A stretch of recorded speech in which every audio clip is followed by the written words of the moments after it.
कधीच नाही चुकणार तुमचे फेवरेट टीव्ही शोज झी5 सोबत, तेही एकदम फ्री।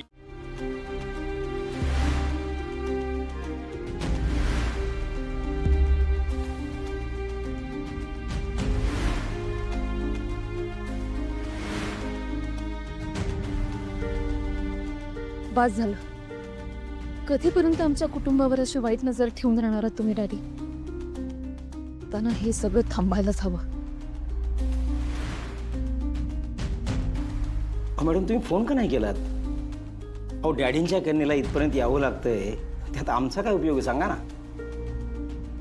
पहिली गोष्ट, मी इथे जालिंदर निंबाळकर यांची लेक म्हणून नाही, तर सूर्यकांत जगताप यांची बायको म्हणून इथे आले। बर। आणि दुसरी आणि महत्वाची गोष्ट, मला इथे FIR नोंदवायची म्हणून आले। तुम्ही फक्त निपक्षपणे तुमचं काम कराल याची मी आशा करते। हो तुमच्यासाठीच आहे आम्ही, बोला ना काय काम आहे? झालंय असं की आमच्या घरात चोरी झालेली आहे। माझ्या नवऱ्याचे 2 वेळा पैसे चोरीला गेलेले आहेत। काय? हो डॅडींच्या जावयाच्या घरामध्ये चोरी करायची हिंमत झालीच कशी कुणाची? मी म्हणतो तुम्ही काही काळजी करू नका, आपण सगळा तपास करूया। तुमच्या कोणावर काही संशय वगैरे नाही? म्हणजे आपल्याला FIR करावा लागेल ना, त्यामुळे तुम्ही फक्त कोणावर संशय तेवढं सांगा, आज संध्याकाळपर्यंत अटक करतो त्याला। बोला। लिहा। नाव सांगा मला। चोराचं नाव जालिंदर निंबाळकर।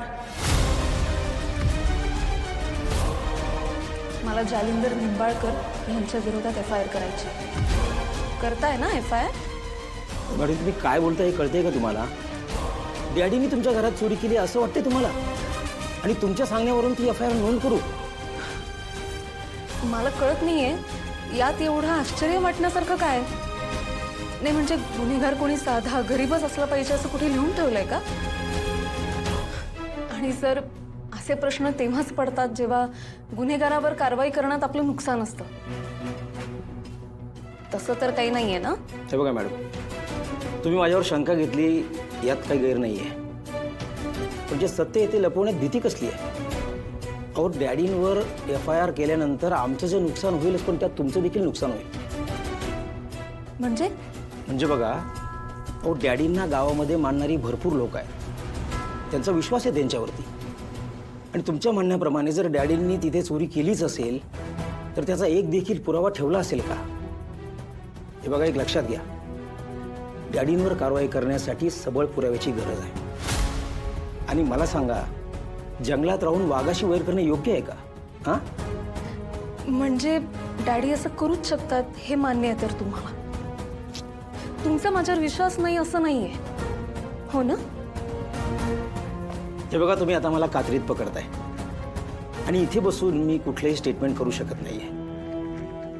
एक लक्षात ठेवा, डॅडींवर कारवाई करण्यासाठी ठोस पुराव्याची गरज आहे आणि तो मिळाला तरच आपण त्यांच्यावर कारवाई करू शकतो। ठीक आहे, आत्ता मी जातेय, पण पुढच्या वेळी येताना ठोस पुरावा घेऊनच ये। ठीक आहे, या। थँक्यू।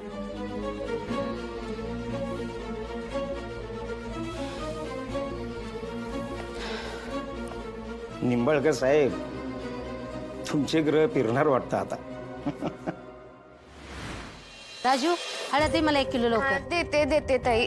हे घ्या, मला मसाला पाहिजे हा? हा देते। हे घ्या तुमची हळद झाली। अगं मी तुला 1 किलो मागितली, तू अर्धा किलोच दिली।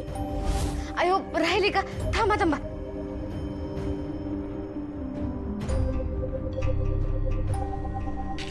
हा राजू, एवढं गाणं लावून तू हळद आणि मसाल्याची जाहिरात केलीस आणि आता गिराईक आल्यावर का धावपळ करते तुझी?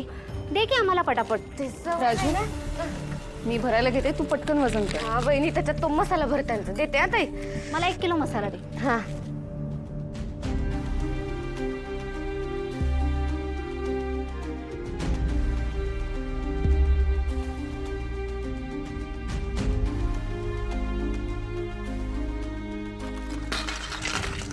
हे घ्या ताई तुमचा मसाला।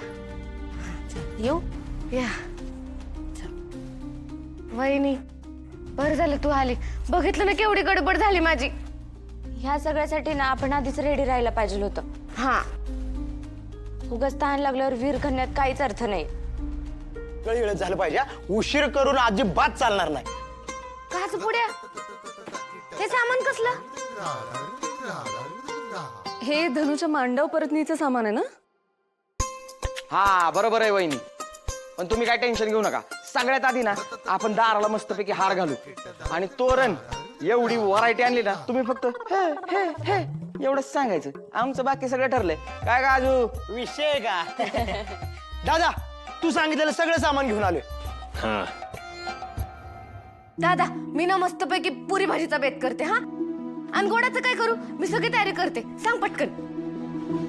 हे बघा, धनुला जी काय आवडते ना ते सगळं करा, कशातच काटकसर करू नका.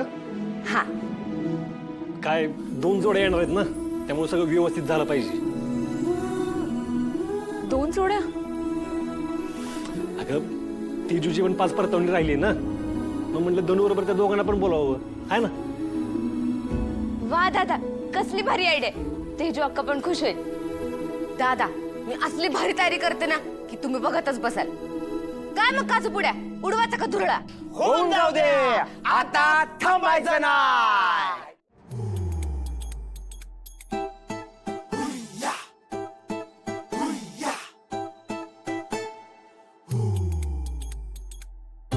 काय काय करतीस? जेवणाची वेळ झाली ना, सगळ्यांसाठी ताटं वाढून घेते. काय झालं? अगं जेवायच थांबलोय आम्ही, चला की. होय, ताटच वाढत होते. अबा असं कसं झालं? हिला नाही जेवता येणार. का आता काय झालं? अहो हिला 51 कळशाचं व्रत पूर्ण करावं लागणार आहे. 51 कळशा भरून आणायच्या घाटावरनं आणि ते आपली दारातली तुळस आहे ना तिला घालायचं आणि नंतर मग पूर्ण झालं की मग तिनं ताटावर बसायचं. हा व्रत जरा अवघड आहे पण सुखी संसारासाठी एवढं करावंच लागेल. अगं तुला काय खोड लागले का? हा? हे काय आलं म्हणतच? हे बघ, हिचं आता लग्न झाले, लक्ष्मीच्या रूपाने आपल्या घरात आली ती. आता सगळं व्यवस्थित चाललंय ना, मग काय गरज आहे व्रताची? ओ तुम्हाला काय रीतभात कळणार आहे व? समधीवरात घोड्यावर बसून तारीख असल्याने लग्न केलंय लेकाचं. पत्रिका काढली होती का पोराची? मी आज जाऊन पत्रिका काढली दोघांची, तेव्हा कळलं ह्या व्रताबद्दल. आणि ह्यांना ही करावंच लागल, तरच सुखी संसार होईल आणि सगळे दोष निघून जातील. आणि तसं पण घरची परंपरा आहे आणि मी केलंच होतं की हे व्रत. तू? मला तर काय आठवत नाही.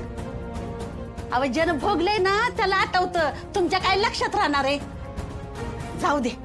बर का ग, हे व्रत आहे का नाही, दुपारचा सूर्य डोक्यावाला ना की मग करायचं आहे. हा जा तयारीला लाग. सूर्य डोक्यावर आल्यावर? अगं पण या व्रताची गरज आहे का काय? ना ना राहू दे. आता घरच्या परंपरेचा मान घरची सून नाही ठेवणार तर कोण ठेवणार ना? मी करेन हे व्रत.